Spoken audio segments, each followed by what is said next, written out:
Bismillahirrahmanirrahim. Assalamualaikum warahmatullahi wabarakatuh.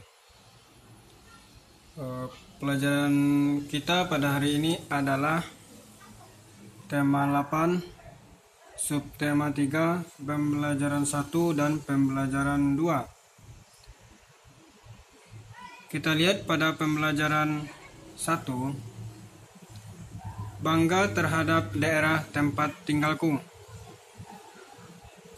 Di sini ada cerita Siti dan Lani yang bermain sepeda di taman dekat tempat tinggal rumahnya, yang mana taman tersebut bersih dan terbebas dari sampah. Kesimpulan yang dapat kita ambil dari cerita ini adalah jaga lingkungan taman, lingkungan rumah dan sekolah dan seterusnya. Kita lihat di sini. Perhatikan di sini. Di saat Siti Lani mencari bengkel untuk sepedanya, kemudian Siti melihat ada penjual bakso yang mendorong gerobaknya. Ini penjual bakso yang sedang mendorong gerobaknya. Kemudian, apa hubungan antara gerak dan gaya pada ini? Anak-anak masih ingat kan apa itu gaya dan apa itu gerak? Gaya apa adalah gaya yang dilakukan oleh tukang bakso ini adalah gaya dorongan, yaitu mendorong gerobak. Apa hubungannya dengan gerak? Yaitu apabila tukang bakso ini melakukan gaya mendorong gerobak, maka gerobak ini akan bergerak. Kita lanjutkan. Kemudian perhatikan di sini. Berikut beberapa contoh hubungan gaya dan gerak. Hubungan gaya dan gerak. Anda tahu kan apa itu gaya dan apa itu gerak? Contoh yang pertama. Gaya mempengaruhi benda diam menjadi bergerak. Gaya mempengaruhi benda diam menjadi bergerak. Pintu ini awalnya diam. Kemudian, dengan adanya gaya tarik atau gaya dorong, maka pintu ini akan bergerak. Silakan anak-anak Ustadz coba. Dan di sekolah pun insya Allah akan dipraktekkan bagi anak-anak yang masuk. Dan bagi anak-anak Ustadz yang belum masuk, insya Allah hari Selasa akan dipraktekkan. Ini Ustadz bahas sekilas. Yang kedua, gaya mempengaruhi benda bergerak menjadi diam, yaitu benda bergerak jadi diam.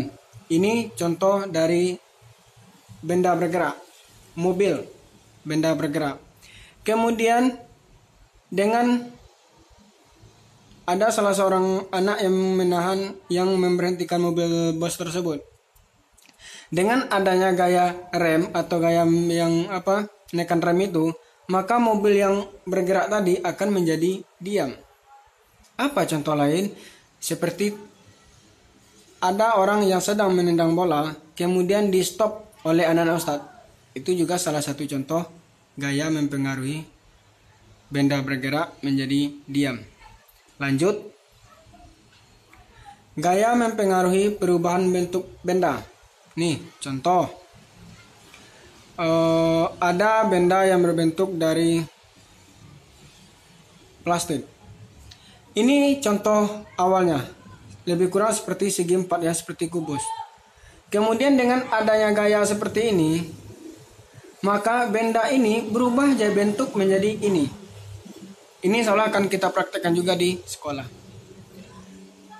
Nah, selanjutnya, gaya mempengaruhi perubahan arah benda. Kalau seandainya bola ini kita pukul ke depan, maka arahnya juga ke depan. Dan seandainya bola ini kita arahkan ke samping, maka arahnya juga ke samping. Dan seperti anak-anak Ustadz yang mempraktekkan di saat menarik mobil-mobilan dengan lurus dan menarik mobil-mobilan di saat dibelokkan. Insya Allah ini akan kita praktekkan di sekolah. Lanjut. Nah, di sini ada cerita fiksi, yaitu judulnya Angsa dan Telur Emas. Ini adalah cerita fiksi. Silakan anak-anak Ustadz baca pada cerita ini. Kesimpulan yang dapat kita ambil dari cerita ini adalah bahwasanya kita itu tidak boleh hidup serakah. Silakan anak-anak Ustadz baca di rumah. Apa inti dari cerita di atas? Yaitu seperti yang saya sampaikan, tidak boleh serakah. Lanjut. Siapa tokoh utama dalam cerita? Anak-anak Ustadz sudah tahu. Bagaimana sikap yang dimiliki tokoh utama? Bagaimana sikapnya? Baik, enggak baik? Kalau enggak baiknya gimana tuh? Apakah tukang bohong? Apakah dia suka korupsi? Apakah dia serakah atau apa?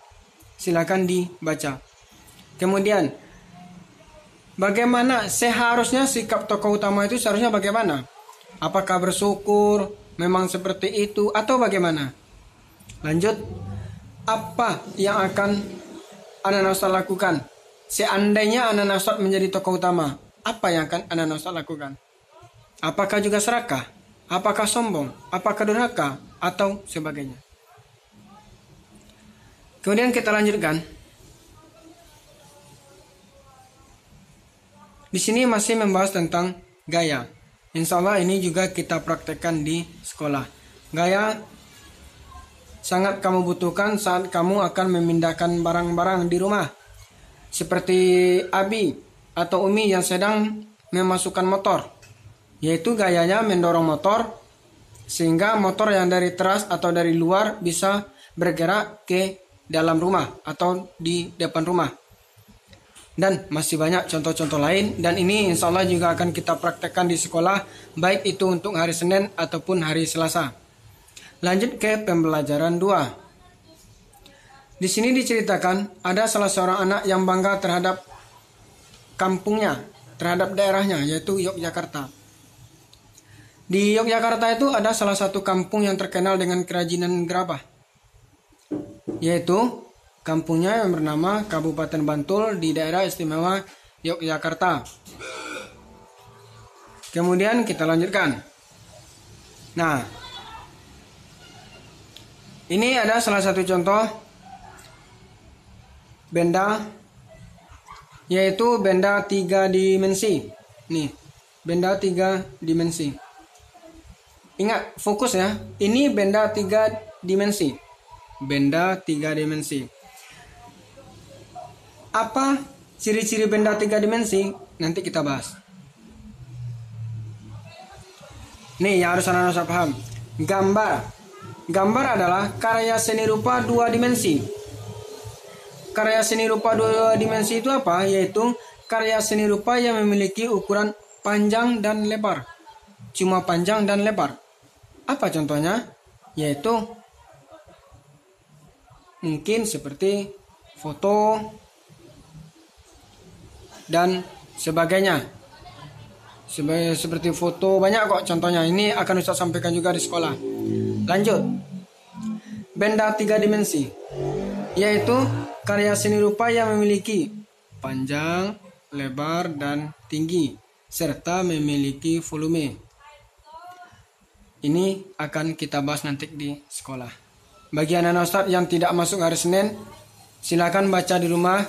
Insya Allah hari Selasa akan kita bahas lebih lanjut lagi. Apa contoh dari gambar benda 3 dimensi? Yaitu seperti guci, vas bunga, meja, kursi, lemari, dan sebagainya. Ciri-ciri benda 3 dimensi ini. 3 dimensi ciri-cirinya memiliki panjang, lebar, dan tinggi. Dapat dinikmati keindahannya dari sudut manapun. Contoh, seperti guci. Guci itu kan bisa dilihat dari depan, belakang, kiri, kanan, atas. Sedangkan kalau 2 dimensi, itu cuma bisa dilihat dari depan, seperti foto tadi.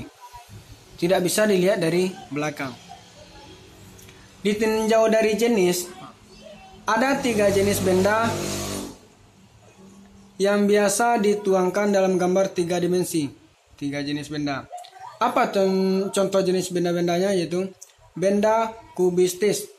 Ingat, kalau kubistis itu agak mengarah kepada kubus ataupun balok. Apa contohnya? Kotak pensil, kotak tisu, meja, kursi, lemari, bak sampah, dan kulkas. Sedangkan benda silindris yaitu yang berbentuk menyerupai silinder atau elips. Contohnya apa? Botol, gelas, piring, mangkok, teko, dan guci. Sedangkan benda bebas yaitu benda-benda yang bentuknya tidak beraturan. Contoh, buah-buahan, pohon, bebatuan, dan benda alam lainnya. Ini juga akan kita praktekkan nanti di sekolah, insya Allah. Bagaimana ciri-ciri benda yang berbentuk 3 dimensi? Bisa dilihat dari depan, dari belakang, kiri, kanan, dan seterusnya. Apa saja jenis benda-benda karya dimensi? Banyak. Apa saja contoh benda 3 dimensi yang dapat ditemukan di lingkungan sehari-hari? Banyak contoh benda yang 3 dimensi yang bisa dilihat yang ada di rumah anak Ustaz. Bagaimana teknik dasar menggambar? Ini kita lewatkan. Lanjut. Nih contohnya. Silakan anak Ustaz tebak.